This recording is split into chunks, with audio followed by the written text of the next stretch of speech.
चलिए देखिए, तो भाई जो हम लोग पढ़ रहे थे, अब बोलिएगा नहीं कुछ देर तक है, पूरा का पूरा फोकस इधर। हम लोग बात कर रहे थे पृथ्वीपति शाह के बारे में, और आई सपोज हमने पृथ्वीपति शाह के बारे में सारे के सारे पॉइंट्स पढ़ लिए थे।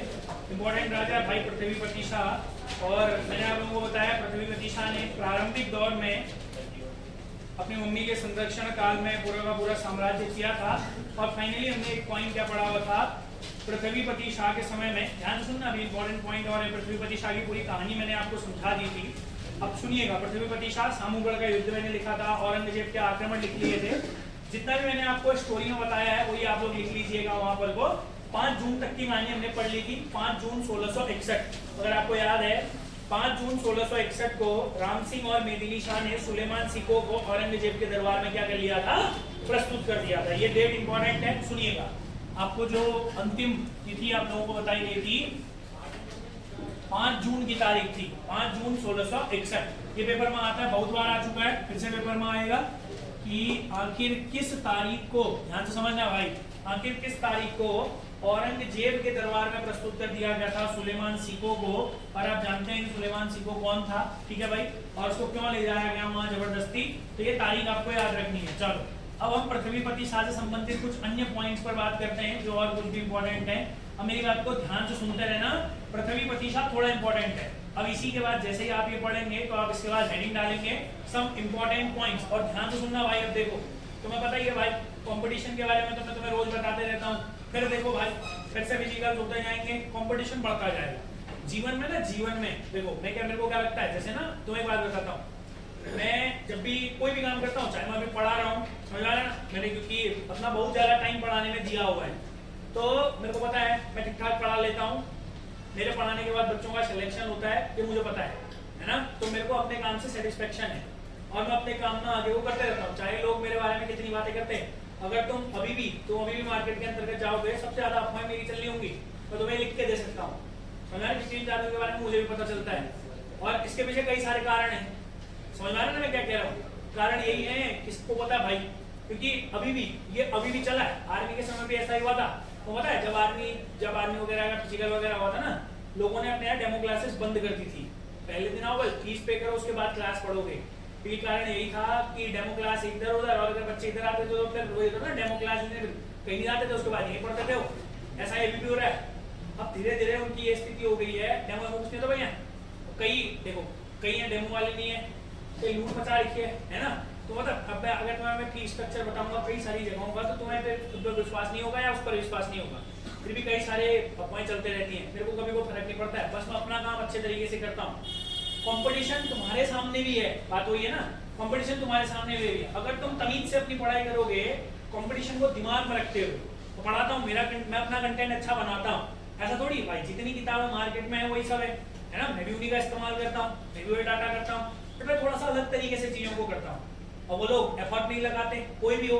अब जो एफर्ट लगाएगा भाई, जिसका कंटेंट अच्छा होगा, है ना, जिसका पढ़ाने का तरीका अच्छा होगा, सिंपल सी बात है भाई, जो अच्छा कंटेंट डिलीवर करेगा वही पेपर में आएगा, है ना। अगर किताबों का ही मैं भी लिखा दूंगा तो पेपर में नहीं आएगा, तुम भी जानते हो। और चीजों को तोड़ मरोड़ कर पढ़ाना मेरी आदत नहीं है, समझ। लोगों को लगता है कि मेरे जैसे पढ़ा करके वो ऐसा पढ़ा सकते हैं, समझ आ रहा है, जो कि नामुमकिन है। ये सारी चीजों को करने में सालों लगे मेरे को, ठीक है। तुम आप लोगों को इसलिए बता रहा हूँ ताकि तुम अपने कंपटीशन को समझ करके अच्छे तरीके से पढ़ाई कर सको। कंपटीशन है, अगर थोड़ा सा भी लैग हुए तो तुम गए काम से। तो कंपटीशन बढ़िया है, तुम भी अपने क्लास के अंतर्गत आते हो, सारी चीजों को बाहर छोड़ के आओ, दिमाग लेकर आओ क्लास के अंदर, वहाँ की सारी चीजें खत्म। तो फिर जब दरवाजे से बाहर जाओ, उसको आप पकड़ लेना उन सारी चीजों को, क्लास के अंदर बस पढ़ा, ठीक है दोस्त। चलिए फिलहाल आज हम बात करते हैं some important points related to Prithvipati Shah. Prithvipati Shah से संबंधित कुछ महत्वपूर्ण तथ्य, इंपॉर्टेंट पॉइंट्स। अभी देखो सुबह वाला बैच है, सुबह वाला बैच लगभग फुल हो जाएगा 2-4 दिनों के अंतर्गत। इस हफ्ते के बाद उस वाले बैच में एडमिशन क्लोज, फिर उस वाले बैच में मैं नए बच्चों को परमिट मुश्किल से करूंगा। फिर दिमाग खराब होता भाई, ये वाली वीडियो तो बोल सर ये हमको नहीं मिला, ये नहीं मिला। एक बैच है, जब तक उसको पढ़ेंगे बच्चे वेल एंड गुड। उसके बाद थोड़े दिनों बाद इस वाले बैच में भी यही होगा, लिमिटेड बच्चे। उसके बाद नए बच्चों को एडमिशन फिलहाल के लिए नहीं देंगे भाई, जितना पढ़ा रहे हैं, फिर नए बैचेस बनेंगे तो बात अलग है। हमारी यही तो है ना, अभी लोगों को मतलब वो नहीं होता है, नया बैच चल रहा है तो फिर आराम से 1 तारीख जाएंगे, बस बाहर है उस दिन, कहीं बाहर है उस दिन, बाहर ढूंढते हैं लड़की जैसे, है ना। अब इसमें हम कुछ नहीं कर सकते ना, हम तो ऐसा नहीं बोलते कि बाहर अगर आज से पढ़ाएंगे, अरे भाई अब जब जरूरत है तब पढ़ाना स्टार्ट करेंगे ना। हाँ तो ऐसा कुछ नहीं है, ऐसा नहीं सोचना ज्यादा। बट यार अपने ये जिन पीछे के लोग हैं, तुम तो खास तौर से सुनो। अब मैं इस पर ज्यादा बात नहीं करूंगा, मैं तुम्हें समझा दिया है। रेगुलरिटी बनाए रखना, एब्सेंट जितना कम हो पाओ उतना बढ़िया भाई, तुम्हारे लिए भी मेरे लिए भी। फिलहाल इंपॉर्टेंट पॉइंट देखो, अजय रावत ने इतिहासकार, ये अच्छा क्वेश्चन बनेगा। अजय रावत ने पृथ्वीपति शाह की तुलना राणा हमीरदेव से करी है। पहला इंपॉर्टेंट क्वेश्चन, अजय रावत ने पृथ्वीपति शाह की जो तुलना है किससे करी हुई है? राणा हमीरदेव। याद रखना है, यह एक राजपूत शासक हुआ करता था, राणा हमीरदेव। पहला इंपॉर्टेंट क्वेश्चन है, अजय रावत ने करी है। तुलना में किसने करी हुई है? Ajay Rawat. Ajay Rawat professor, doctor professor Ajay Rawat जो आप बोलना चाहे, इन्होंने पृथ्वीपति शाह की तुलना किससे करी हुई है? राणा हमीरदेव। आगे की बात करते हैं। आप जानते हैं पृथ्वीपति शाह ने अपनी दूसरी राजधानी बनाई थी राजगढ़ी, या जिसे हम लोग बोलते हैं गढ़वालगढ़ी। ये अच्छा क्वेश्चन है। पृथ्वीपति शाह ने अपनी समर कैपिटल, पृथ्वीपति शाह ने अपनी दूसरी कैपिटल, या पृथ्वीपति शाह ने अपनी, जिसे हम बोलते हैं समर कैपिटल, समर कैपिटल का मतलब जिसे बोला जाता है ग्रीष्मकालीन राजधानी। कौन सी राजधानी बोला जाता है? ग्रीष्मकालीन राजधानी बनाई थी। ये ऊपर जो रवाई वाला क्षेत्र होता है, रवाई वाले क्षेत्र में ये जगह पड़ता है भाई गढ़वालगढ़ी के अंतर्गत राजगढ़ी। कौन सी जगह पड़ती है? इसने गढ़वालगढ़ी बोलो या राजगढ़ी, ये अच्छा क्वेश्चन है। गढ़वालगढ़ी या राजगढ़ी, ये पड़ता है टिहरी के अंतर्गत रवाई क्षेत्र में। कहाँ पड़ता है बच्चों? बोलो बोलो बोलो, बोला भी करो, बोलो कौन से क्षेत्र में? रवाई क्षेत्र में। रवाई क्षेत्र में इन्होंने अपनी समर कैपिटल बनाई थी। अच्छा क्वेश्चन है, ये बढ़िया क्वेश्चन है। अच्छा एक बात ध्यान सुनना, जब यहाँ सुलेमान सिको आया था ना, सुलेमान सिको, ध्यान सुनना, तो जब यहाँ सुलेमान सिको आया था तो उसको भगाया होगा वहां से, उसके बाद कुछ लोग भेजे होंगे ना, इसने रास्ता नहीं देगा, बच्चा ही तो है भी, जाओ तुम भी इनके साथ। तो उस समय में मुगल दरबार से कुछ बहुत चित्रकार यहाँ आए थे, और उनमें से दो व्यक्ति इंपॉर्टेंट है, श्यामदास और हरदास। ये अच्छा क्वेश्चन है, ध्यान तो सुनना। मैंने क्या बोला? पृथ्वीपति शाह के, अब देखो वहां से आए तो पृथ्वीपति शाह के दरबार में तो रहेंगे ना, तो पृथ्वीपति शाह के दरबार में चित्रकार, पृथ्वीपति शाह के दरबार में चित्रकार। और आपको याद रखना है आए कहां से, तो आपको याद रखना है सुलेमान सिको के साथ आए थे। किसके साथ आए थे? सुलेमान सिको के साथ आए थे। सुलेमान सिको के साथ आए थे। कितने चित्रकार आए थे? दो। एक भी मान सकते हो, मेनली दो आए हुए थे, याद रखना है श्यामदास और हरदास। अब ध्यान तो सुनना भाई, श्यामदास और हरदास, कितने चित्रकार आए? दो, श्यामदास और हरदास। अब सुनना अच्छे तरीके से, आपसे ये क्वेश्चन पूछेगा, निम्नलिखित में से पृथ्वीपति शाह के दरबार में कौन चित्रकार था या नहीं था? ये दो याद रखना है, श्यामदा और हरदा। कौन कौन से दो याद रखने हैं? श्यामदा और हरदा। और जो श्यामदा और हरदा, हरदा का पुत्र था हीराला। कौन था? हीराला। हरदा का पुत्र हीराला। इधर देखना, इधर देखना, हीरालाल। बोलो कौन था? हीरालाल। हरदास का बेटा था हीरालाल। अब ध्यान से समझना भाई, हरदास का पुत्र कौन था सर? हीरालाल। और हीरालाल का पुत्र था मंगतराम। कौन था? मंगतराम। और मंगतराम का ही पुत्र था मौलाराम। कौन था? मौलाराम। मंगतराम के बाद आया मौलाराम। अब देखो आपसे क्या पूछता है ना, निम्नलिखित में से कौन चित्रकार था? या आपसे पूछेगा निम्नलिखित में से कौन मौलाराम का वंशज था, या मौलाराम का पूर्वज था या नहीं था? ऐसा एक ही जैसे तो नाम, तो कंफ्यूजन हो जाता है। सबको याद रखना है। पहले बोलो श्यामदा और हरदा। बोलो बोलो कौन दो आए? श्यामदा और हरदा। हरदा का बेटा हुआ हीरादा। हरदा का बेटा हीरा का बेटा मंगतदा और मौलाराम। ठीक है ना, मंगतराम याद रखोगे और मौलाराम याद रखोगे। ठीक है भाई, इनको याद रखना है बहुत अच्छे तरीके से। श्यामदास, हरदास, फिर कौन आया? हीरालाल। अरे कौन आया रे? हीरालाल के बाद मंगतराम के बाद मौलाराम। चलो आगे की ओर बात करते हैं, आगे बढ़ते हैं। 1650 में इसने एक संधि भी करी थी बीच में, हटकोट की संधि। कौन सी संधि करी थी? हटकोट की संधि। हटकोट नहीं है, हटकोट है। कौन सा कोट है? हटकोट की संधि। तो अगर ऐसा क्वेश्चन इतना मिडिल से तो नहीं पूछेगा, ऐसा ही और पटवारी के लिए एक आइडियल से क्वेश्चन हो सकता है। हटकोट की संधि, जब इसने पश्चिम दिशा में अभियान किया था, तो पश्चिम दिशा यानी कि सिरमौर साइड में एक जगह निर्धारित करी थी हटकोट, और उसी को इन दोनों के बीच की सीमा निर्धारित करके हटकोट की संधि करी थी। किसकी संधि करी थी? हटकोट की संधि। अब मेरी बात को ध्यान सुनना, पृथ्वीपति शाह ने 1664 में अपनी गद्दी त्याग दी थी। पृथ्वीपति शाह ने 1664 में अपनी गद्दी क्या कर दी थी? त्याग दी थी। इस बात को समझना, इसने कभी भी इसने गद्दी को त्यागा था, ये मारा नहीं था 1664 में। ध्यान से सुनना, अच्छा एक बात तो आपको पता है, जब इसके बेटे ने गद्दारी कर दी, सुलेमान सिको को कहां दे दिया, औरंगजेब को, उसी समय में इसने अपने बेटे को क्या कर दिया था भैया, राजगद्दी से वंचित कर दिया था, यानी कि उसका देश निकाला कर दिया। उसने कहा मुहम्मद दिखाना वाली इधर फिर से, ऐसा तो कहा ना। मगर आप जानते हो जब इसने गद्दी को त्यागा तो 1667, मेरी बात को बहुत ध्यान से समझना, 1667 का एक अभिलेख मिलता है हमें। कब का एक अभिलेख मिलता है? 1667। और उस अभिलेख या उस शिलालेख में ज्ञात होता है कि उस समय तक पृथ्वीपति शाह जिंदा था, 1667 तक पृथ्वीपति शाह जिंदा था। तो सामान्यतः इतिहासकार ये अंदाजा लगाते हैं कि इसने गद्दी त्याग दी, गद्दी त्यागने के 4 या 3 साल बाद, यानी कि 3 या 4 साल बाद इसकी मृत्यु हुई हो। तो इसकी मृत्यु का कोई एक फिक्स ईयर नहीं है, समझ में आया? 1664 में मरा नहीं बेचारा। अब इंपॉर्टेंट चीज क्या है, मैंने आपको पहले दिन ही बता दिया था कि इतिहास में 60 राजा या 61 राजा, ये हमने पहले दिन डिस्कस किया था, या तो 60 राजा होंगे या तो 61 राजा होंगे। अब हम ऐसा क्यों मान रहे हैं कि मैंने आपको बताया था अगर मेदिनी शाह को राजा बनाएंगे तो कितने राजा हो रहे हैं? 61। अगर मेदिनी शाह को राजा नहीं बनाएंगे तो कितने हो रहे हैं? 60। मगर आयोग जो है वो मेदिनी शाह को राजा बनाता है। समझ में आ रहा है मैंने क्या बोला? उसको राजा बनाने के बाद ही सुदर्शन शाह 55वां राजा हो रहा था। ध्यान तो सुनना मैंने क्या बोला, जैसे जो राजा है पूरे के पूरे मेदिनी शाह को राजा बनाने के बाद ही सुदर्शन शाह कौन से नंबर का राजा हो रहा था? 55वां राजा हो रहा था। और वही क्या बनता है भैया हमारे पास राजा, मतलब 55वां राजा। आयोग और पूछता आयोग कि 55वां राजा कौन, तो आपको एक अच्छा पॉइंट याद रखना, 55वां राजा कौन था हमारे पास? कौन था? सुदर्शन। चलो बताओ पहले, इतने में कोई डाउट तो नहीं, तो हम उसको राजा बनाते हैं, कोई मिलाकर बात है, उसको हम राजा बना रहे हैं। समझ में आया? मेदिनी शाह को हम राजा बना रहे, तो जमिएगा। अब हमारे पास जो 48वां राजा है वो है मेदिनी शाह। 48वां राजा कौन है हमारे पास? मेदिनी शाह। क्योंकि हमारे पास 47वां राजा खुद कौन था? पृथ्वीपति शाह। 47वां राजा कौन था हमारे पास? पृथ्वीपति शाह। अब मेरी बात को बहुत अच्छे तरीके से समझना, जो मैं आप लोगों को बता रहा हूँ, बहुत अच्छे तरीके से इस चीज को समझना, ठीक है? मेदिनी शाह, अगर इससे क्वेश्चन भी बनेंगे तो क्या क्या बनेंगे? बहुत इंपॉर्टेंट सारी चीजें, आप टेंशन मत लीजिए, बस आप जैसे हम बता रहे हैं चीजों को एज इट इज याद करिए, याद करना आपकी जिम्मेदारी, बाकी समझाना हमारी जिम्मेदारी। अगर कोई डाउट होता है तो बता दीजिएगा, डाउट होंगे नहीं। वैसे पृथ्वीपति शाह क्लियर हुआ भाई आप लोगों को?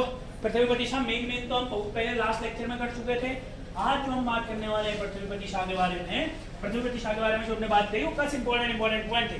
सबसे इंपॉर्टेंट ये बताओ तो कौन कौन आए थे फिर? 2 श्याम और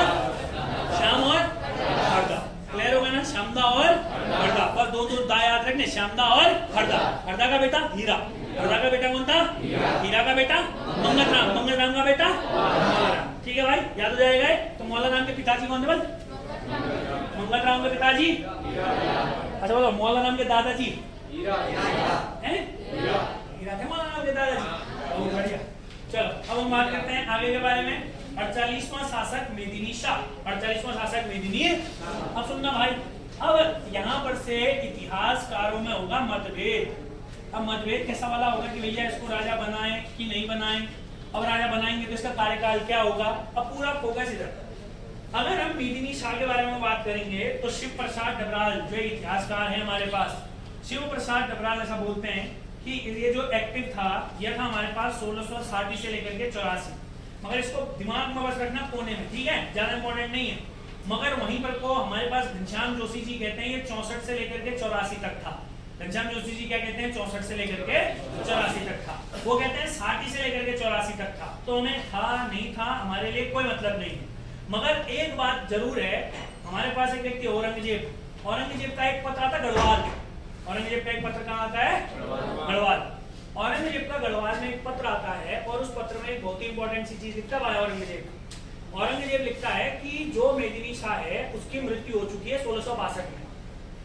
औरंगजेब क्या लिखता है कि जो मेदिनी शाह है ये क्या हो चुका है भैया? पृथ्वीपति शाह को लिखता है कि तुम्हारे बेटे की मृत्यु हो चुकी है। कहाँ? हमारे दिल्ली में। कहाँ हो चुकी है उसकी मृत्यु? दिल्ली में। 1662 में उसकी मृत्यु हो चुकी थी। कहाँ? हमारे दिल्ली में। इसीलिए ये आदमी बहुत ही ज्यादा विवादित है मेदिनी शाह, इसीलिए इंपॉर्टेंट नहीं है, ठीक है? बताइए अगर किसी को कोई डाउट है। अब एक और चीज देखो, क्यों बता रहा हूँ। एक किताब है मुगल फरमान करके, एक किताब है कौन सी? मुगल फरमान। मतलब वो मुगलों के आधार पर है किताब। एक किताब है मुगल फरमान। मुगल फरमान के हिसाब से 1665 में, अच्छा पृथ्वीपति शाह ने गद्दी कब त्यागी? 64 में। ध्यान से पूरा सुनना है। मुगल फरमान के के अनुसार, यानी ये किताब है जो मुगल फरमान, कौन सी किताब है? मुगल फरमान के अनुसार औरंगजेब पृथ्वीपति शाह को पत्र लिखता है और बधाई देता है कि तुम्हारा पोता राजा बन गया है। समझ लो ना मैं क्या कहना चाह रहा हूं? कुल मिलाकर के मेदिनी शाह दोनों तरफ से राजा नहीं बनता है। पहला इंपॉर्टेंट क्या बोला मैंने? औरंगजेब पत्र लिखता है कि भैया किसकी मृत्यु हो चुकी है 1662 में, मेदिनी शाह की मृत्यु हो चुकी है। दूसरा एक किताब है मुगल फरमान करके, मुगल फरमान में यह लिखा गया है कि औरंगजेब एक पत्र भेजता है पृथ्वीपति शाह को और उसमें लिखता है कि तुम्हारा पोता फतेहपति शाह राजा बन गया है, इसके लिए आप बधाई के पात्र हैं। और तुम जानते हो, हम भी पढ़ते हैं, पृथ्वीपति शाह ने गद्दी त्याग दी थी 1664 में ताकि अगला राजा बने। तो इसीलिए इस व्यक्ति को बस इतना ही याद रखना जो मैंने आपको बताया। दो अलग अलग चीजें हैं इसके बारे में। पहला इंपॉर्टेंट चीज क्या है? कुछ इतिहासकारों के अनुसार इसकी 1662 में दिल्ली में क्या हो गई थी? मृत्यु हो गई थी। और दूसरा क्या है इसमें कारण कि भैया ये बिल्कुल सही बात है कि ये मर गया था, तो औरंगजेब ने खत लिखा किसको? हमारे यहाँ पर को पृथ्वीपति शाह को, और बोला कि भैया तुम्हारा जो पोता है फतेहपति शाह राजा बन गया, उसके लिए आप बधाई के पात्र हैं। बताइए अगर किसी को कोई डाउट है तो। समझ में आया? हाँ, तो दिमाग में रखना भाई मेदिनी शाह, इसको हम लोग राजा नहीं बनाएंगे। अब डायरेक्टली हम आगे चलते हैं और बस आपको इन्हें बताना था, ये बता दिया। अब हमारे पास एक बहुत इंपॉर्टेंट राजा है जिसको है हमारे फतेह शाह, जिसका हमारे पास नाम क्या है? फतेह शाह। और अब आपको एक बात बताते हैं बहुत ही अच्छा सा। अरे जैसे हमने वहां पढ़ा था ना, सबसे ज्यादा उम्र में राजा बनने वाला कौन था? कौन था? Very good, Mahipati Shah. अक्खड़ शासक 48 वर्ष की उम्र में राजा बना। सिमिलर तरीके से जो फतेह शाह था ना सर, यह 9 वर्ष की उम्र में राजा बना था, क्योंकि इसके पिताजी का तो देश निकाला कर दिया था इसके दादाजी ने। अरे याद है ना भाई? तुमको जिस चीज को ये याद नहीं है तुम बड़े मूर्ख हो। मैंने 100 बार ये बताया, पर 3 बार ये चार्ट बना चुका हूं मैं। अरे मेन लिख रहा हूँ। क्या बताया था मैंने आप लोगों को? सबसे पहले कौन था बताओ? बलभद्र शाह। इधर देखो रे, इधर देखो, ये बलभद्र शाह नाम का एक राजा था। बलभद्र शाह के कितने पुत्र थे? पहला कौन था? दूसरा कौन था? एक मानशाह हो गया और दूसरा महीपति शाह हो गया। ये मानशाह का बेटा बताओ? श्याम शाह का बेटा दुलोराम शाह या दुलाराम शाह, मगर इसको हम राजा ही नहीं बनाते हैं। ये खत्म। श्याम शाह का चचा महीपति शाह राजा बना, इसका बेटा पृथ्वीपति शाह। पृथ्वीपति शाह का बेटा अभी तो बड़ा महीपति, और महीपति शाह का बेटा सॉरी मेदिनी शाह। मेदिनी शाह का बेटा लिखा भी है वहां फतेहपति शाह या फतेहपति शाह या फतेह शाह। चलो फतेहपति शाह लिख देते, फतेहपति शाह। यही तो पढ़ाया था मैंने तुम्हें। अब ये सब पूछोगे, ये पृथ्वीपति शाह राजा बनता है, ये सबसे ज्यादा उम्र में। अब देखो याद यहीं से होगा भाई, और यही तो है कांस्टेबल का पेपर में यही सब आएगा। बट आपको कितना अच्छे से याद है डिपेंड ये करता है। आपको मैं बोलता हूँ जितना भी पढ़ाया जा रहा है भाई, घर जाके इसको रिवाइज करो। रिवाइज नहीं करो तो दिक्कत है।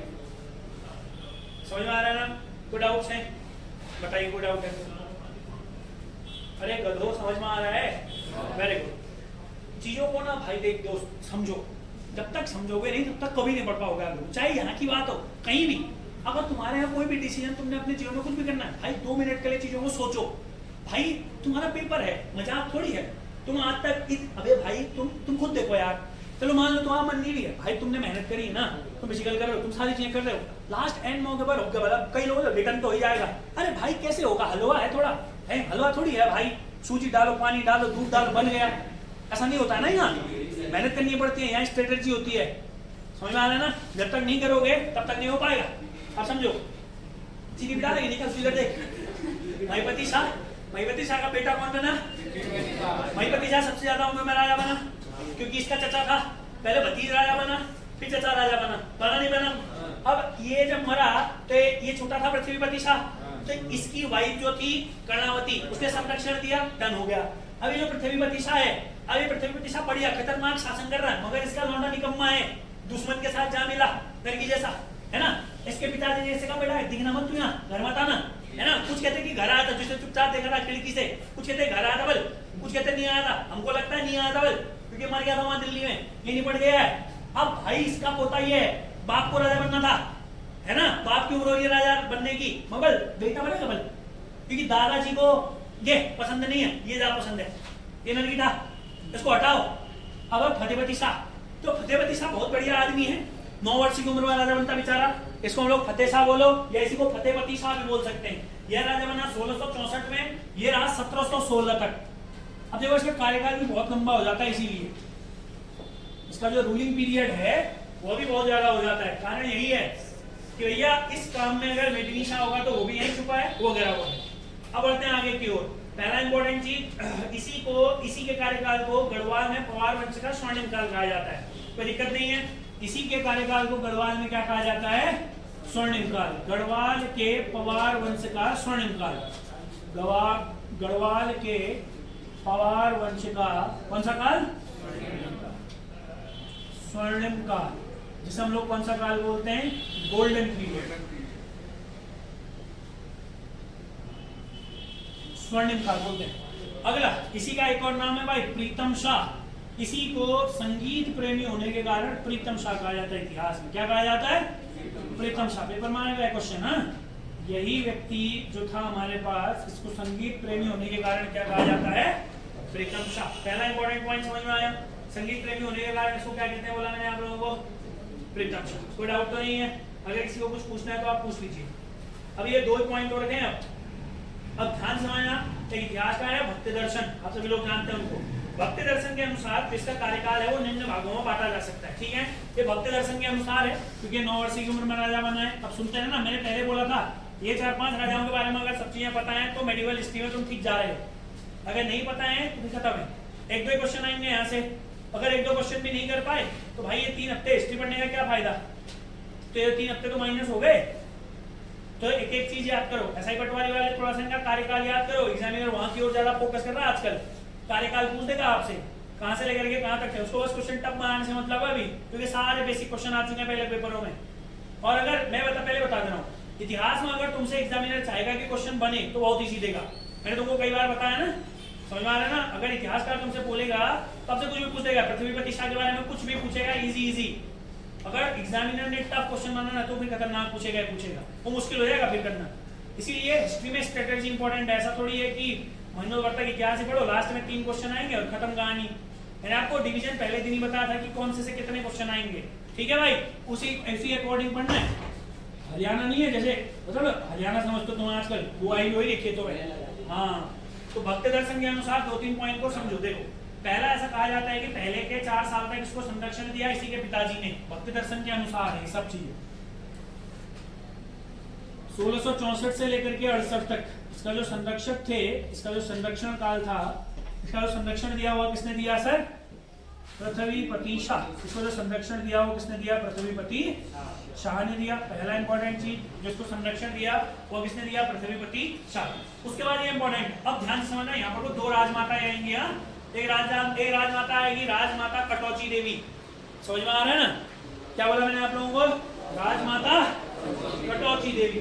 और थोड़े दिनों बाद दूसरी एक और राजमाता आएगी, एक होगा कटैच विद्रोह, एक होगा कटैच विद्रोह, दोनों अलग अलग हैं। ठीक है, कंफ्यूजन है, मैं बता दूंगा। चलो पहले इधर सुनो। 64 से लेकर 68 तक किसके संरक्षण काल है? पृथ्वीपति शाह। दूसरा याद रखना है, इसके मतलब इसकी माता जी कह सकते हो, जो बगल के सिरमौर की राजकुमारी थी, इसका नाम था राजमाता कटौची देवी। समझा ना? अब देखो यहाँ पर कई सारे कंफ्यूजन है। 5 भाई कठैतों का विद्रोह, चलो पहले लिख ही लेते हैं इसको, समझो। संरक्षण काल पहला पृथ्वीपति शाह, दूसरा 68 से लेकर के 84 तक, 1668 से लेकर के 1684 तक ये जो संरक्षण काल है। ठीक है, ये जो संरक्षण काल। अच्छा, एक क्वेश्चन बताओ जरा से मुझे, नाक कटी रानी तो तुम सभी जानते हो, ये हर किसी को पता है, खुश मत हो। बताओ नाक काटने की सलाह किसने दी थी? हाँ, ये अच्छा याद रखना। ठीक है ना? बेग मुगल नाम का एक व्यक्ति था जिसने नाक काटने की सलाह दी थी किसको? कर्णावती। ठीक हो गया ना? चलो याद है आप लोगों को? छोटा चीनी है, तुम युद्ध बताओ तो जरा। 1640। अच्छा एक बात बताओ, जो हमारे ये ना 1640 युद्ध में कौन मारे गए थे? माधव सिंह भंडारी पर एक मूवी बनी है, किसने डायरेक्ट करी है? बलराम नेगी, बलराज नेगी, बलराज सिंह नेगी। क्लियर है? मलेथा की भूल याद है ना आप लोगों को? अच्छा बताओ तो मुझे, माधव सिंह भंडारी के बेटे का नाम क्या था? गजे सिंह भंडारी। क्या भंडारी था रे? हाँ, ये अच्छा क्वेश्चन है। चलो अब ये बात बताना, ध्यान से सुनना भाई। अगर आपसे पूछा जाएगा कि भाई बताइए पृथ्वीपति शाह को संरक्षण किसने दिया? कर्णावती। अगर मैं आपसे पूछता हूँ कि बताइए फतेह शाह को संरक्षण किसने दिया? पहला इंपॉर्टेंट होगा। अब देखो जो ऑप्शन में होगा उसी के साथ पहले पृथ्वीपति शाह ने संरक्षण दिया और उसी के बाद राजमाता कटौची, मैंने आपको फिर बता रहा हूं मैं, यह कांगड़ा के शासक की पुत्री थी राजमाता कटौची देवी। बोलो राजमाता कटौची देवी, राजमाता कटौची देवी दूसरा संरक्षण इसने दिया। संरक्षण थोड़ा सा याद रख लेना, अभी आप लोगों को बाद में इसके लिए बनाएंगे। अब अच्छा क्वेश्चन है, इसका जो राज्याभिषेक हुआ वो 1684 में हुआ। फतेहपति शाह ने अपना राज्याभिषेक कब किया? 1684। कब किया? 1684। अच्छा यहाँ पर को ना, ये जो राजमाता कटौची देवी थी इसी के 5 भाई थे। कितने भाई थे? 5 भाई। ऐसा कहते हैं ये जो 5 भाई थे, यहाँ पर बढ़िया सी कहानी आती है, ध्यान समझना। इसके 5 भाई थे भाई। कितने भाई थे? 5 भाई कटौच, ठीक है ना। अब कई जगह आपको एक और चीज दिखेगा, 5 भाई कठैत। दोनों के बीच में मैं डिफरेंस बाद में बता दूंगा, बस समझो इस चीज को। इतिहासकारों में खुद में मतभेद है, 5 भाई कटौच थे या कठैत थे, ठीक है। हाँ फिलहाल समझो, राजमाता कटौची देवी के 5 भाई थे जिनका उद्देश्य था साम्राज्य को हड़पना। क्या बोला मैंने आपको? जिनका उद्देश्य क्या था? साम्राज्य को। मगर यहाँ पर कोई बहुत इंपॉर्टेंट नए आदमी की एंट्री होगी जिसका नाम है पुरिया नैथानी। इसका नाम क्या है? पुरिया नैथानी। पुरिया नैथानी का वास्तविक नाम पूछेगा तो पूरनमल। पुरिया नैथानी का वास्तविक नाम क्या था? पूरन। तुम जानते हो? बाहुबली मूवी देखे हो? हैं? नहीं देखी बाहुबली? देखिए हाँ, एक तो राजा जो बैठता गद्दी में, उसके पीछे खड़े रहता है ऐसे तलवार पकड़ कर, कौन था वो? एक कटप्पा नहीं है गधो, एक सेनापति होता नहीं होता है, और वहां पे गेम खेल जाता ना वो, कौन था दूसरा? बल्लाल देव। घटना है ना बल्लाल देव अपना। हाँ बल्लाल देव नहीं बनना भाई, बाहुबली बनना जीवन में। क्या बनना है?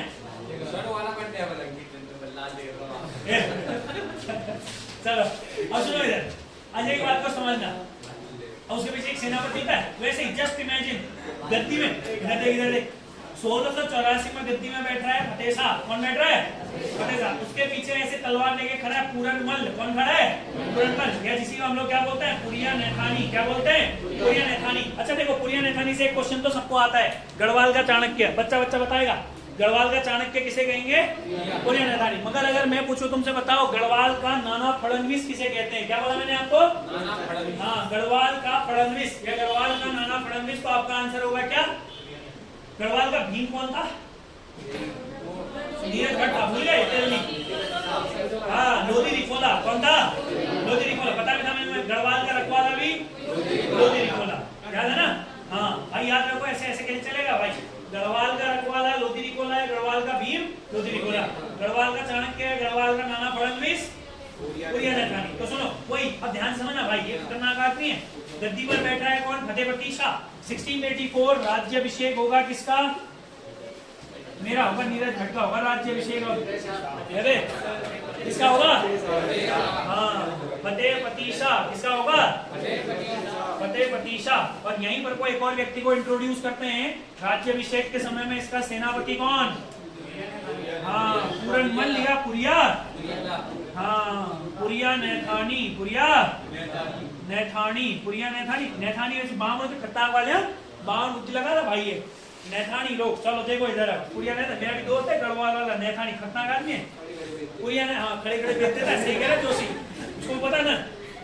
ये भी तो वहां नहीं है जोशी, खड़े खड़े बेचने का, इसको पता कैसे बेचते हैं। चलो पुरिया नैथानी है। 2 इंपॉर्टेंट क्वेश्चन याद रखना है। गढ़वाल का चाणक्य। गढ़वाल का कौन थे भाई? चाणक्य नहीं, चाणक्य वास्तव में कौन थे? वो तो उनका नाम है भाई, मेरे वाले कौन थे?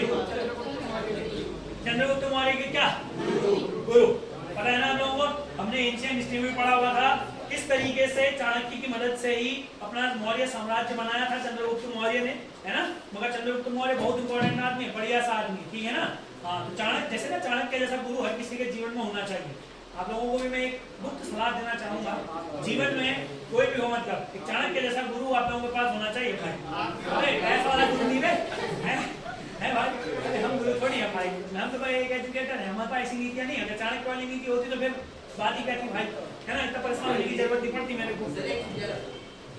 छुट्टियां रखूंगा अभी, मैं कह रहा सौरभ इतने अच्छे बाल दाढ़ी वाले अच्छे नहीं लगे, छुट्टियां भी चाहिए अब है।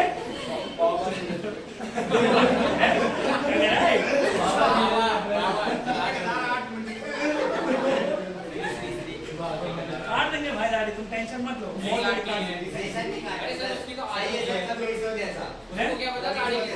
कबीर सिंह नहीं भाई, ऐसा नहीं कर रहे हैं। चलो देखो जो भी है फिलहाल इधर जो भी आए इधर ये क्लियर है। संरक्षण काल, राजमाता कटौती, ये इंपॉर्टेंट है कि आखिर फतेहपति शाह का राज्याभिषेक कब हुआ, तो आपको याद रखना है 1684 में फतेहपति शाह ने अपना राज्याभिषेक किया। इस समय में सेनापति था पुरियाने थानी। और अच्छा क्वेश्चन है, देखो ये जो फड़णवीस है ये मराठा साम्राज्य में आप लोग पढ़ा देंगे, बट एक बार ढूंढिएगा, सुनिए इधर सुनिए, अब इधर सुनो, बोलना नहीं। जैसे आपको ये तो पता है कि इसने चाणक्य बुद्धि लगाई, ये तेज था, इसका मतलब फड़णवीस का भी वो ऐसा ही रोल होता होगा। अब हल्का सा ढूंढना फड़णवीस के बारे में, ठीक है, मराठा साम्राज्य के अंतर्गत है। तो गढ़वाल का चाणक्य पूछे या गढ़वाल का नाना फड़णवीस पूछे, दोनों में आंसर टिक लगाओगे क्या? पुरियाने थानी। दोनों में टिक क्या लगाओगे? पुरियाने थानी। और सुनना ध्यान से, हाँ, इसी का एक मंत्री हुआ करता था, बहुत इंपॉर्टेंट है भाई, शंकर दत्त डोभाल। कौन हुआ करता था? शंकर दत्त डोभाल। और एक और आदमी है भीम सिंह बर्थवाल। शंकर दत्त डोभाल और भीम सिंह बर्थवाल, ठीक है। सबसे पहले पुरियाने थानी जैसे ही एक्शन में आया ना, पुरियाने थानी ने एक काम किया। पुरियाने थानी ने जो 5 भाई कटैत थे ना, इनका विद्रोह दबाया। ये 5 भाई कटैत में इतने खतरनाक थे ना, इनने कोई खतरनाक कर लगा दिए। जैसे कर हुआ करता था चुलकर, जिसके घर में जितने चूल्हे वह उतना कर देगा। मैंने क्या बोला? जिसके घर में जितने चूल्हे वह उतना कर देगा। एक और कर हुआ करता था भाई, इस समय याद रखना है, शूदी सुप्पा कर। कौन सा कर हुआ करता था? ये बड़ा मस्त कर होता है, देखो, शूदी सुप्पा कर। अच्छा, अरे शूदी का मतलब तो तुम समझते हो, बाल बनाते समय बीच से एक लाइन निकलती है, महिलाओं कन्याओं की शूदी कहते हैं उसको, क्या कहते हैं? हाँ, मांग टाइप का भाई, हाँ बिल्कुल सही कह रहा है सौरभ। चलो सुनो सुनो, हाँ ठीक जो भी है, देखो अब क्या है, जिसके शूदी सुप्पे घर में क्या होता था? शूदी मतलब हो गया किसका, किससे संबंध हो गया? शूदी का मतलब महिलाओं से। सुप्पा समझते हो? सुप्पा जिसमें अनाज गेहूं, जिसके घर में जितनी महिलाएं होगी वो उतने सुप्पे अनाज देगा। शूदी सुप्पा कर होता था। कौन सा कर होता था? शूदी सुप्पा कर। शूदी सुप्पा कर लगा था 5 भाई कटैतों ने, समझे? शूदी सुप्पा कर का मतलब तो पेपर में आएगा शूदी सुप्पा कर, कटैत या कठैच, जो ऑप्शन में होगा इन दोनों में से एक ही ऑप्शन में होगा, क्योंकि इतिहासकारों में अपने आप में मतभेद है कि अब कठैत विद्रोह है या कठैच विद्रोह है। तो हम अभी आपको समझाएंगे शूदी सुप्पा कर लगाने वाले कौन थे, कठैत विद्रोह या कठैच विद्रोह। फिर बाद में हमारा कौन आता है? पुरियाने थानी। इसने सारी की सारी चीजों को क्या कर दिया? कंट्रोल कर लिया, सारी की सारी चीजें इसने बढ़िया कर दी। अब बात करते हैं हम आगे की ओर। अब है थोड़ा सा इंपॉर्टेंट चीज, अब बहुत अच्छे तरीके से ध्यान से सुनते रहना।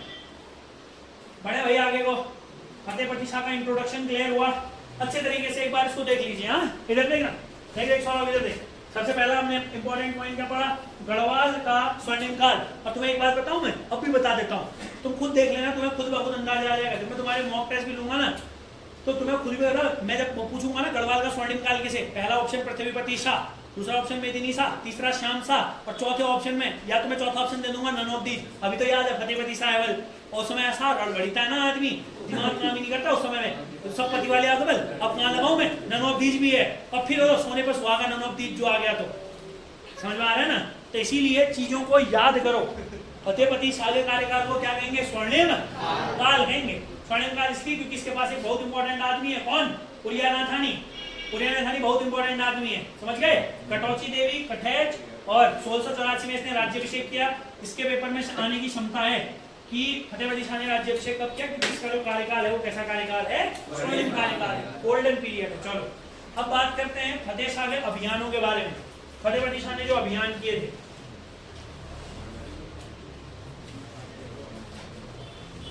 फतेहपति शाह के द्वारा किए गए अभियान, फतेहपति शाह ने अपने जीवन में कौन कौन से अभियान किए? तो राजा बनने के जस्ट अगले साल, आपको याद रखना है, इसने सिरमौर पर आक्रमण किया। कहां आक्रमण किया? सिरमौर पर आक्रमण किया। उस समय वहां का शासक हुआ करता था रुद्र प्रकाश, या कुछ लोग उसको मेदिनी प्रकाश भी बोलते हैं। कौन हुआ करता था? रुद्र प्रकाश या मेदिनी प्रकाश। मेनली रुद्र प्रकाश माना जाता है। रुद्र प्रकाश को पकड़कर ये कहां लेकर आ गया? देहरादून। और आपको एक बहुत अच्छा क्वेश्चन पूछेगा, ध्यान समझिएगा। 1685 अभियान में सबसे पहला है 1685, कहां किया अभियान? सिरमौर पर आक्रमण।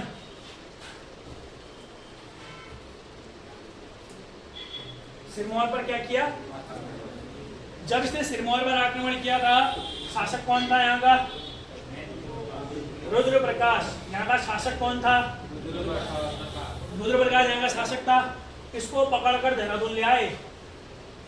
इसको पकड़कर कहाँ ले आया?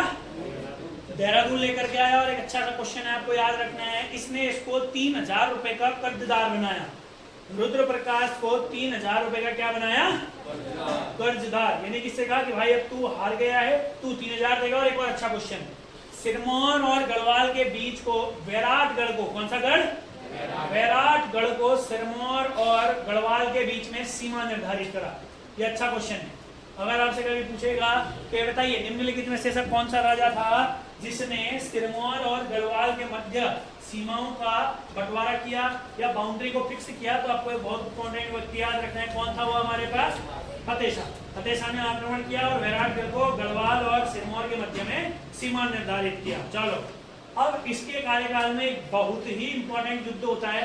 ये युद्ध आपको बाय हार्ट याद होना चाहिए बहुत ही अच्छे तरीके से। 15 सितंबर, कुछ जगहों पर वो 18 सितंबर दिया हुआ है, 1688। मैं फिर कहता हूँ, एसआई पटवारी वाले तो याद रखो ही रखो, कांस्टेबल वालों बेटा तुम्हें तो ये बाय हार्ट याद होना चाहिए। तुम्हारे पेपर में 99% प्रोबेबिलिटी है कि ये युद्ध आएगा। समझ में आ रहा ना? बोलो, फिर बोलो, 18 या 15 सितंबर, दोनों में से जो ऑप्शन में होगा उसके साथ जाओगे। 15 या 18 सितंबर 1688, ऐसे भी याद रख सकते हो भाई। 15 या 18 सितंबर 1688। इसी युद्ध को कहते हैं भंगाड़ी का युद्ध। किसका युद्ध कहते हैं? भंगाड़ी का युद्ध। फिर बोलो, कौन सा युद्ध कहते हैं सर? भंगाड़ी का युद्ध। देखो, इस युद्ध का कारण लास्ट में जानेंगे, बट फिलहाल के इसको याद रख लो क्योंकि तो थोड़ा सा अटपटी कहानी होती है। भंगाड़ी का युद्ध यह हुआ था हमारे फतेह शाह और गुरु गोविंद सिंह के बीच में। फतेह शाह और गुरु गोविंद सिंह के बीच में। किसके बीच में हुआ था? फतेह शाह और गुरु गोविंद सिंह। गुरु गोविंद सिंह की आत्मकथा है एक विचित्र नाटक, और इस युद्ध का उल्लेख विचित्र नाटक में भी है। तो इसीलिए युद्ध बहुत इंपॉर्टेंट है क्योंकि यह युद्ध प्रमाणित है। और मैं फिर कहता हूँ, एक बार चलिए कोशिश करिएगा आप इसके पीछे का कारण ढूंढने की, फिर हम आपको बताएंगे कि भंगाड़ी का जो युद्ध था इसके पीछे कारण क्या है। ये अच्छा क्वेश्चन है भाई, भंगाड़ी का युद्ध। फिर बोलो, भंगाड़ी का युद्ध कब हुआ? पहला तो यही याद रखो, सितंबर 1688। पहला तो क्या याद रखो? सितंबर 1688। फिर मेन याद रखोगे 18 सितंबर। कितना सितंबर? 18। सब 8-8 वाला है। 18 सितंबर 1688। फिर बोलो 18 सितंबर 1600। फिर बोलो 18 सितंबर 1688। किस किस के बीच में हुआ? फतेह शाह और गुरु सिखों के 10वें गुरु थे गुरु गोविंद सिंह। तो सिखों के 10वें गुरु गुरु गोविंद सिंह और फतेह शाह के बीच में युद्ध हुआ। हालांकि इस युद्ध का कोई भी खास निर्णय नहीं निकला। इस युद्ध का कोई खास निर्णय नहीं निकला। निर्णय मतलब समझते हैं आप लोग, इसका कोई रिजल्ट नहीं था भंगाड़ी के युद्ध का। बट पेपर के लिए मैं कहूँगा 1000% इंपॉर्टेंट है युद्ध। इसको रटा होना चाहिए दिमाग में। भंगाड़ी का युद्ध बोलते ही सितंबर 1688। फिर बोलो सितंबर 1600। फिर बोलो सितंबर 1600।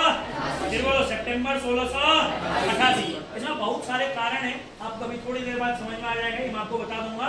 फिलहाल 1692 में, अगला ये इतना क्लियर है, 2 अभियान, 85 हो गया, 88 हो गया, 88 के बाद आओ 92, 85, 88 और अब आओ कहाँ? 92। फिर बोलो रे कहाँ? अभी देखना ये सब जगह अभियान करता है भाई। फतेह शाह खाली नहीं है स्वर्णिम काल। अभियानों में याद रखो, पहले बगल में गया 85 में, फिर यहाँ पर को आक्रमण हुआ भंगाड़ी, यहीं पर को हमारे यहीं पर को गढ़वाल और पंजाब वाले क्षेत्र में आक्रमण हुआ कब? 1688। फिर बोलो पहला 85। फिर बोलो 88। पहला 85, दूसरा भंगाड़ी कब है? 88 में। बैरागढ़ कहाँ के बीच की सीमा थी? सिरमौर और, अब है बढ़िया चीज, बहुत अच्छे तरीके से समझो भाई। उसके बाद डायरेक्ट याद रखो 92, 85, 88, 92। बोलो 85, 88, 85, 88, 85, 88, 92। अच्छा, आप मुझे बताएंगे सर कि जो हमारे ये फतेहपति शाह हैं, फतेहपति शाह को पृथ्वीपति शाह ने कितने साल संरक्षण दिया? Very good. कितने साल दिया था? 4 साल। चलो अब सुनो बहुत अच्छे तरीके से। 1692 में फतेह शाह ने दक्षिण की ओर अभियान किया, सहारनपुर की ओर। कहाँ की ओर अभियान किया? सहारनपुर। 1692 फतेह शाह का दक्षिण दिशा अभियान। फतेह शाह का दक्षिण दिशा अभियान। फतेह शाह का दक्षिण दिशा अभियान। बोलो बोलो बोलो, फतेह शाह का दक्षिण दिशा अभियान। फतेह शाह ने अपना अगला अभियान किया दक्षिण की साइड को, साउथ की साइड को इसने अभियान किया। साउथ की साइड मतलब सहारनपुर। दक्षिण वाला क्षेत्र मतलब कौन सा? अरे कारण क्या रहा होगा इसने सहारनपुर पर आक्रमण करने का? क्योंकि सहारनपुर वाले क्षेत्र से आए दिन देहरादून में लूटपाट होती थी। देहरादून में क्या होती थी, लूटपाट होती थी। अब ध्यान समझना, जैसे ही आगे की ओर गया, पहले इसने एक स्थानीय शासक जगत सरदार को हराया। पहले एक स्थानीय शासक किसको हराया, जगत सरदार। उसके बाद ऐसा कहते हैं सहारनपुर का एक प्रशासक हुआ करता था सैयद अली। कौन हुआ करता था, सैयद अली। ध्यान समझना, दक्षिण दिशा में मैं डायरेक्ट लिख देता हूँ सहारनपुर। सहारनपुर का एक प्रशासक, यहाँ पर को मुगल फौजदार था भाई। यहाँ पर वो कौन था, मुगल, क्या नाम था उसका, सैयद अली। मुगल फौजदार था जिसका नाम था सैयद अली। और इसने डायरेक्टली जो अभियान किया वो किस पर किया, सैयद अली पर किया। इसने जो अपना अभियान किया डायरेक्ट सैयद अली पर किया।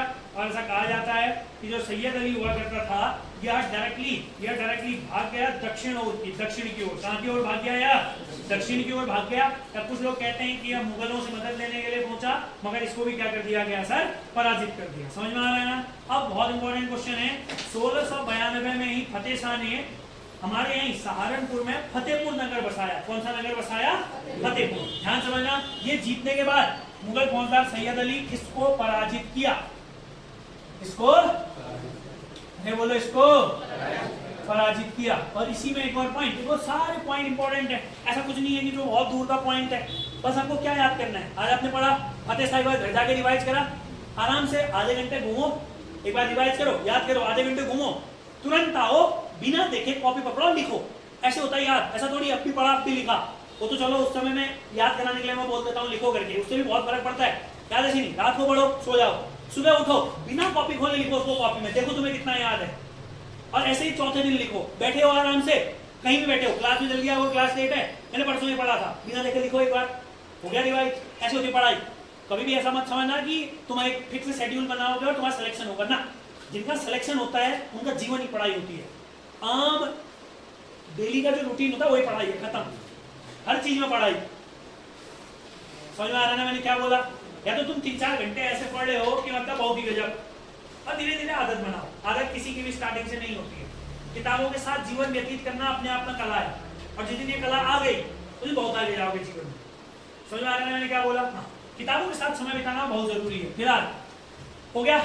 और इसी में आपको याद रखना है सहारनपुर के अंदर, कहाँ बोला मैंने आपको, सहारनपुर के अंदर, या सहारनपुर में ही कौन सा शहर बसाया, फतेहपुर नामक शहर बसाया। कौन सा शहर बसाया। और इस बात को समझना, फतेहपुर शहर भले ही 92 से लेकर के 96 तक ही रहा। समझा मैंने क्या बोला, क्योंकि 96 बाद फिर से वहां कब्जा हो गया। समझा ना, मगर फिर भी याद रखना फतेहपुर कहाँ बसाया और किसने बसाया। अंतिम अभियान है इसका 1696 में तिब्बत। देखो सब जगह अभियान हो गए इसके, भाई कि कुमाऊं वाले छोड़ को, तिब्बत पर आक्रमण, तिब्बत पर अभियान। कौन सा तिब्बत अभियान की बात करते हैं, ध्यान सुनिएगा। 1696 तिब्बत दिशा अभियान। ऐसा कहा जाता है कि तिब्बत पर अभियान किया था। और आपको एक बहुत अच्छा क्वेश्चन है, ध्यान समझना, ये बहुत ही बढ़िया क्वेश्चन है। जब इसने तिब्बत दिशा अभियान किया था और जब इसने तिब्बत जीता था, मैंने क्या बोला, जब इसने तिब्बत जीता था, तो ऐसा कहा जाता है कि वहां के लोगों ने, ध्यान सुनना, वहां के लोगों ने इस व्यक्ति की वीरता को देखते हुए इसके जो तलवार थी, इसकी टोपी थी, इसकी कोट थी, वहां के प्रांतों के मंदिरों में रखवा दी थी। और आज भी वो वहां मौजूद है। फतेह आज से पूछेगा क्वेश्चन, बहुत गजब का क्वेश्चन है, नेक्स्ट एग्जाम में होता है, पहला क्वेश्चन ये देता, बहुत बड़ी बात है क्योंकि है। और इंपॉर्टेंट निकालना खुद सीखो, खुद ब खुद सीखना इंपॉर्टेंट निकालना भी। मैं तो बताता हूँ ना, जैसे मैं बताता हूँ क्यों इंपॉर्टेंट है, खुद भी तो सीखो थोड़ा सा।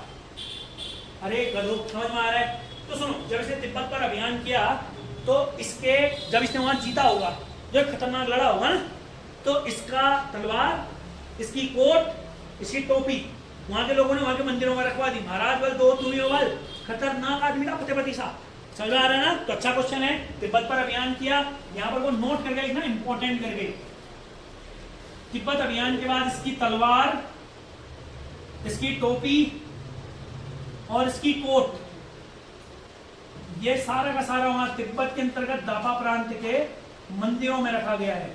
यह तिब्बत के मंदिरों में रखा गया है। तिब्बत के कहाँ रखा गया है, मंदिरों में रखा गया है। तिब्बत के मंदिरों में, ये पेपर में आएगा, ऐसा कौन सा राजा है जिसके आभूषण तिब्बत के मंदिरों में रखे गए हैं। तो आपको बहुत अच्छा पॉइंट याद रखना है, कहाँ पर को है, कौन है, फतेहपति शाह। कौन है सर, फतेहपति शाह। इसको खाली ही इसका कार्यकाल स्वर्णिम काल नहीं कहते हैं। मैं फिर कह रहा हूँ, फतेहपति शाह जैसे ही कंप्लीट होगा उसके बाद के राजा हमारे लिए उतने महत्वपूर्ण नहीं है। चलो 2 मिनट का समय दे रहा हूँ। इसका सारा स्टार्टिंग वाला रिवाइज करो और इसके अभियान रिवाइज करो, फिर हम पढ़ रहे हैं इसके कुमाऊं अभियान 1668। ठीक है, चलो 2 मिनट का समय है, फिर कुमाऊं अभियानों की तरफ चलते हैं भाई। इसको फटाफट से देखो एक बार। चलो सुनो, देखो अब हमारे पास बस इसमें अब ऐसे फतेह वली शाह में पढ़ने के लिए बहुत है। अब मगर ये एक ऐसा आदमी है जिसने सारी जगहों पर वो अभियान किए हैं। अब ये आदमी करेगा कुमाऊं पर अभियान जो होते हैं 1668 से शुरू। ठीक है ना, वो अभी हम लोग अगले लेक्चर में देखेंगे। कुमाऊं से जो इसने अभियान किए, जो कुमाऊं की तरफ से और इसके बीच में अभियान हुए, तो अभियानों का एक अलग टॉपिक आप लोगों को ऐसे याद रखना है। ठीक है भाई, कोई डाउट तो नहीं है इतने में, समझ में आ गया ना? हाँ ठीक है, इस वाले को फिलहाल के लिए इतना ही रखते हैं।